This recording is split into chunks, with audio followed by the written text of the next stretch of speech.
What up, guys? It's your boy, Mr. Downtown Ray Melo, and you're listening to the Entertainment Report on iHeartRadio, live from Dubai for Thursday, January 10th, 2019, delivering some major stories and trends going on in the world of entertainment and beyond. You can follow the show on Facebook, Twitter, or Instagram, facebook.com/The Entertainment Report with Ray Melo, that's RAYMELO, on Twitter at The Enter Report, or on Instagram at The Entertainment Report. You can listen to the show anytime you want on iHeartRadio.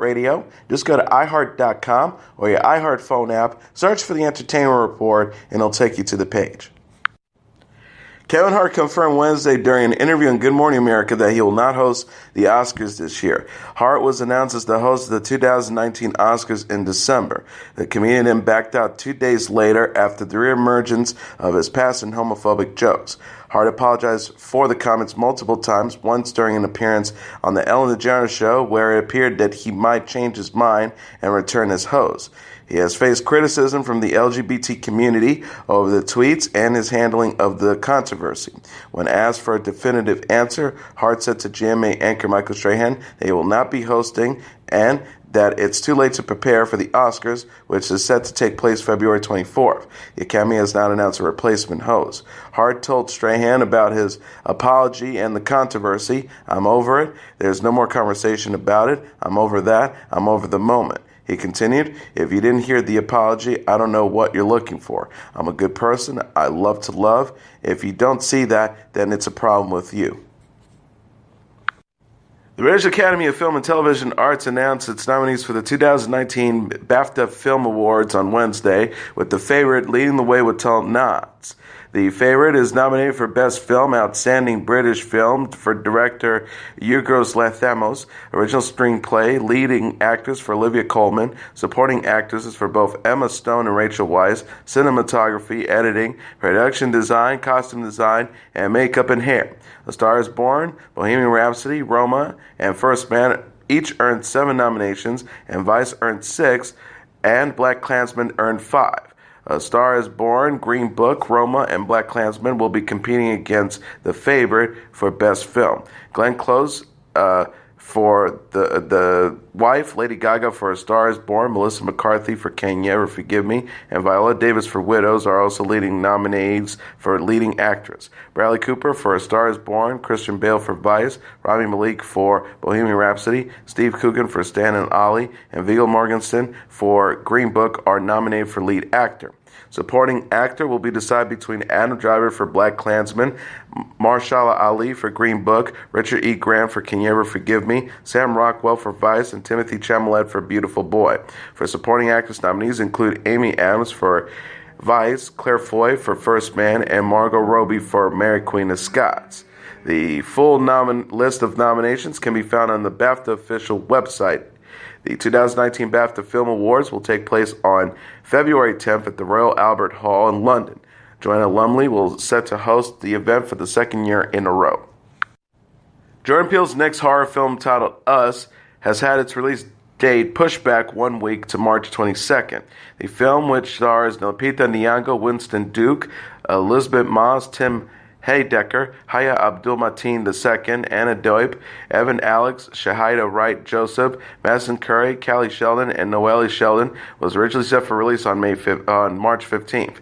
Us is directed, written, and produced by Peele and serves as the filmmaker's second project following 2017's Get Out. Us follows a family who is confronted by a group of doppelgangers. A trailer release for the film in December features Nyong'o and Duke's parents taking their children on vacation to a beach house where they become terrorized by creatures that look and think like them. Us will be making its world premiere on the opening night of the 26th annual South by Southwest Film Festival in Austin, Texas on March 8th. The American Society of Cinematographers released a list of the 100 best photographed films of the 20th century in honor of ASC's 100th anniversary. The list, meant to highlight the best of cinematography, is voted on by members of the ASC, which consists of professional directors of photography, was released on Tuesday. Lawrence of Arabia, shot by Freddie Young, directed by David Lean, and released in 1962, takes the top spot, followed by 1982's Blade Runner, shot by Jordan Conrath and directed by Ridley Scott. Apocalypse Now, shot by Vittorio Sotaro and directed by Francis Ford Coppola. Citizen Kane, shot by Greg Toland and directed by Orson Welles, and The Godfather, shot by Gorham Willis and directed by Francis Ford Coppola, round up the top 5. The ASC recently announced the nominees for the 33rd Annual ASC Awards. Roma, A Star is Born, The Favorite, First Man, and Cold War were nominated in the theatrical release category. Amazon released a new trailer for its upcoming 4-part documentary series titled Lorena that explores the scandal surrounding Lorena Bobbitt after she cut off her husband John Bobbitt's penis. The clip released on Wednesday features Lorena and John sitting down for interviews to discuss what happened, the ensuing trials, and the effect the scandal has had on their lives in the media.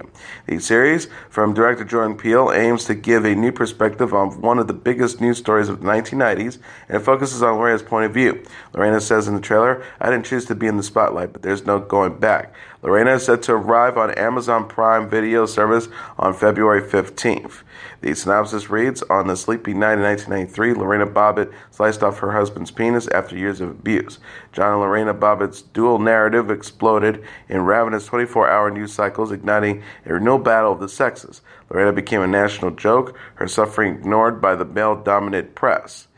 Continued, but as John spiraled downward, Lorena found strength in the scars of her ordeal. This 4-part docuseries from executive producer Jordan Peele revisits the events of this American scandal and sheds a new light on one of the most sensationalized tabloid stories of our time.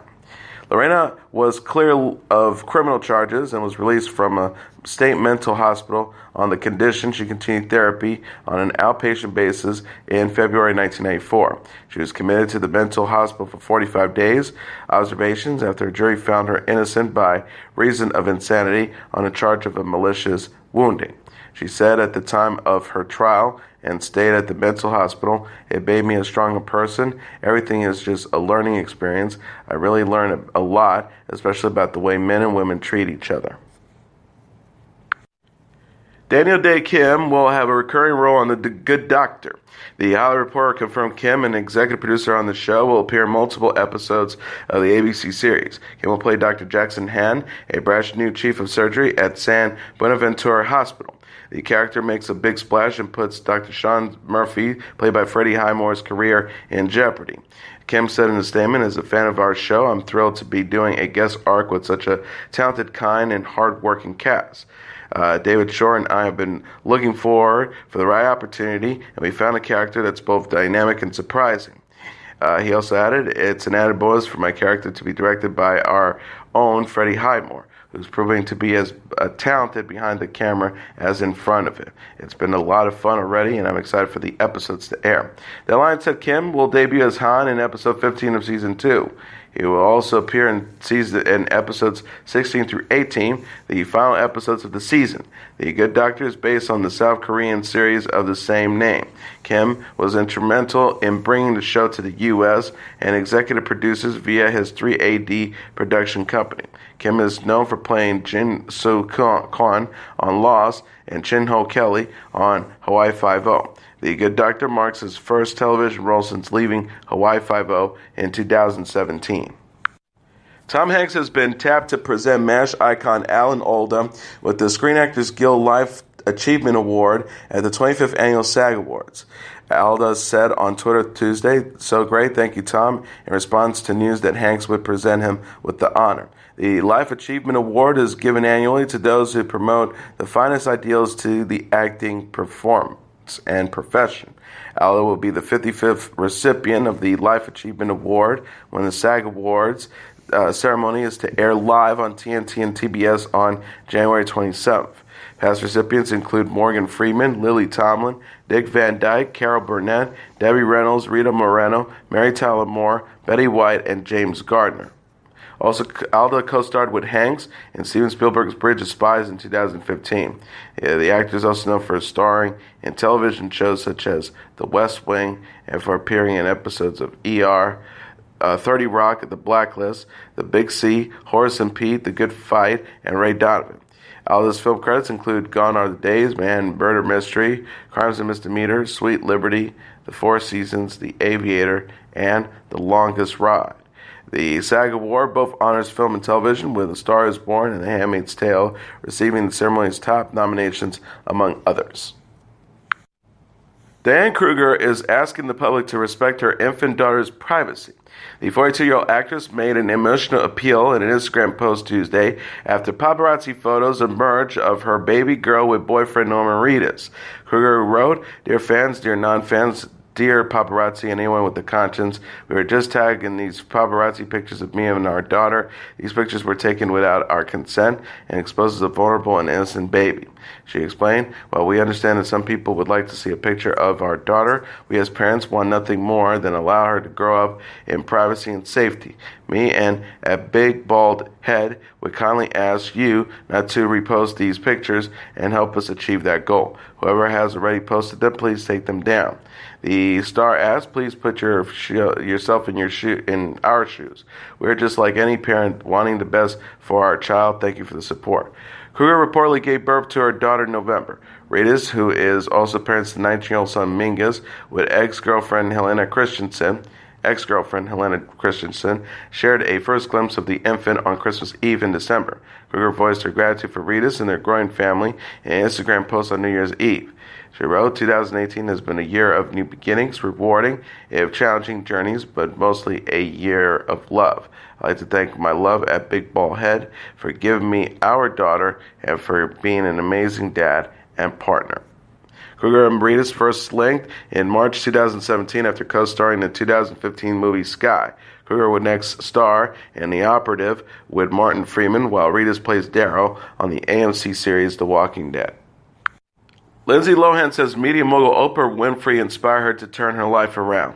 The 32-year-old actress said credited Winfrey with giving her a different perspective about after her jail time during the Lindsay Lohan Beach Club after show Tuesday. Lohan told Jonathan Bennett, her Mean Girls co-star and host of the after show, according to People, "I think Oprah really gave me a different perspective in life. She says, I was tired of being there for everyone and taking care of everyone and just wanted to be there for myself and be okay with being alone. It's okay to be alone." Lohan spoke with Winfrey during an OWN docuseries in 2013 following a 90-day stint in rehab. She shared her biggest lesson from Winfrey in an interview with Entertainment Tonight that aired Wednesday. The star said, "Just to take care of me. I have a tendency to put everyone else first, and I forget I need my time." Lohan says she hopes Lindsay Lohan's Beach Club will show a different side of her to the public. The MTV series follows Lohan as she manages a club in Mykonos, Greece. She said of her struggles with sobriety, "That was so in my past. I'm running the show, so I have to be on it, and I love it." Lindsay Lohan's Beach Club premiered Tuesday on MTV. Ryan Reynolds is the new face of Giorgio Armani's men fragrance line. The 42-year-old Canadian actor starred in a new campaign for the brand's cologne Armani Code Absolute. Armani announced the news in a series of Instagram posts Tuesday. Photographer Matthew Brooks captured pictures of Reynolds wearing a crisp white shirt and a black bow tie. One post reads, announcing Ryan Reynolds as the new face at Armani Beauty, hashtag Armani Code Fragrance, hashtag Van City Reynolds. Reynolds will also appear in a promo video directed by Reed Morano, who is known for the Hulu series The Handmaid's Tale. The Armani wrote, the first campaign starring Ryan Reynolds will be dedicated to the Armani Code Absolute, the new Armani Code fragrance. The first was directed by Reed Morano, the Emmy Award winner for the series The Handmaid's Tale, and the images by photographer Matthew Brooks. Reynolds also shared the news in a post on his own account. He joked, "Just finished a short film for at Armani Beauty, directed by the impossibly talented Reed Morano. I love working with the hashtag Armani Code team. I hope to eventually call Mr. Armani Papa, but let's take this thing one day at a time." Reynolds is known for playing Wade Wilson, a.k.a. Deadpool, in Deadpool and Deadpool 2. He'll voice the title character in the upcoming movie Pokemon Pikachu. Nicole Kidman is sharing details about her intense and initial connection with country star Keith Urban. The 51-year-old actress recalled in the January 21st issue of People the moment she knew Urban was the love of her life and her future husband. She recounted, "It was my 38th birthday and he stood outside with gardenias at 5 a.m. on my stoop in New York. That's when I went, this is the man I hope I get to marry." Urban's romantic gestures came less than 6 months after he met Kidman at an event in Los Angeles in 2005. The actress says, "It was pretty intense. I believe that by that point, he was the love of my life. Maybe that's because I'm a deeply romantic, or I'm an actress, or I have strong faith as well, but I believe." Okay, here he is. Kidman and Urban are married in June 2006 and are parents to 2 daughters, 10-year-old Sunday and 8-year-old Faith. The pair looked the happy couple in brand new photos on Christmas Eve in December. Kidman captioned one picture on Instagram, "Wishing you love, laughter, and joy." Urban wrote on his own account, "Merry Christmas, everyone. Thank you all for the love of this year. We send love to every one of you." The South Korean boy band BTS has sold the remaining dates of its Love Yourself World Tour. The Korea Herald confirmed the K-pop group will perform for full crowds during the final 11 shows of the tour, which resumes January 12th in Japan. The rep for BTS's agency, Big Hit Entertainment, says the fact that every concert held is performed at stadium-sized halls with no empty seats shows that BTS is as popular in Asia as they are in European countries. BTS will perform Saturday at the Keijoa and visit Kelang, Singapore, Fukuoka, Japan, Cheoljepkong, Hong Kong, and Bangkok, Thailand in the coming months. The final show will take place April 7th in Bangkok. Love Yourself Tour promotes BTS's album series with the same name, which includes Love Yourself, Her, Love Yourself, Tear, and Love Yourself, Answer. The group was the second highest album seller in the U.S. in 2018. Grammy-winning singer Lady Gaga has a video past 1 billion views on YouTube this week. Billboard confirmed the 32-year-old recording artist reached the milestone of the video sharing site for the first time Tuesday with her 2009 music video for Bad Romance. Bad Romance appears on Lady Gaga's EP, The Fame Monster, which debuted in November 2009. The EP also includes the singles Telephone, Alejandro, and Dance in the Dark. Lady Gaga is also celebrating her win at the National Board of Review Awards. She accepted her Best Actress for her role in A Star is Born while attending the ceremony with her mom, Cynthia Germanata, Tuesday in New York. According to People, the star said in her acceptance speech, "Thank you for believing in me, Mom. Thank you for believing me in thick and thin so that I fully fulfill my dreams. I always do what I do to make my family proud." In addition, Lady Gaga won for Best Original Song for Shallow and A Star is Born at the Golden Globe Awards on Sunday. The singer wrote in an Instagram post Monday before praising director and co-star Bradley Cooper, "I didn't get to say everything I wanted to say last night when we won. We're also grateful Bradley loved Shallow, sang his heart out live, and truly the song would not be revered as it is without the brilliant film and moment Bradley created." Florida Georgia Line have announced a new North American summer tour in support of their upcoming 4th studio album, Can't Say I Ain't Country. The tour is set to kick off on June 13th at the Walmart Arkansas Pavilion in Rogers, Arkansas, before wrapping things up on September 28th at the 5 Point Amphitheater in Irvine, California. The country duo, consisting of Brian Kelly and Tyler Hubbard, will also be performing in cities such as Dallas, Boston, Philadelphia, Charlotte, St. Louis, Chicago, Cleveland, Tampa, Atlanta, Denver, Phoenix, and San Diego. Florida Georgia Line will be joined by Dan and Shay and Morgan Whalen as special guests. Cannon Smith and Hardy will be joining the tour on selected dates. Tickets are going on sale on January 25th. Additional tickets information will be made available at a later date. Can't Say I Ain't Country is set for release on February 15th. And here are the top 10 songs on the Billboard Hot 100 singles charts for the week of January 12th. Number 10, Post Malone with Better Now. Number 9, Kodak Black featuring Nicki Minaj with ZZ. Number 8, Little Baby and Gunna with Drip Too Hard. Number 7, Maroon 5 featuring Cardi B with Girls Like You. Number 6, Marshmello and Bastille with Happier. Number 5, Panic at the Disco with High Hopes. Number 4, Travis Scott with Sicko Mode. Number 3, Post Malone with Sunflower. Number 2, Ariana Grande with Thank You Next. And the number 1 song on the Billboard Hot 100 single charts for the week of January 12, Halsey with Without Me.